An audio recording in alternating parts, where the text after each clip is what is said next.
The cabin filter is located behind the glove box. Open the glove box. Unhook the dampener arm.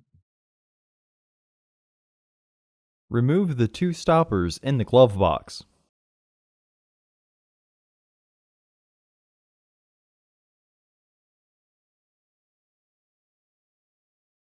Unclip and remove the filter housing door.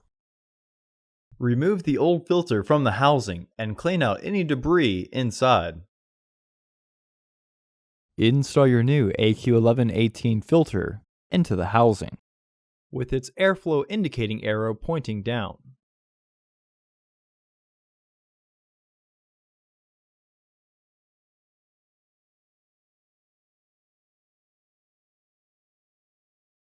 Reinstall the filter housing door.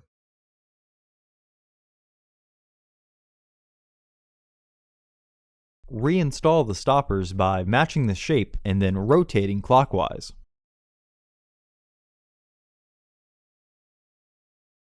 Reinstall the dampener arm. Close the glove box.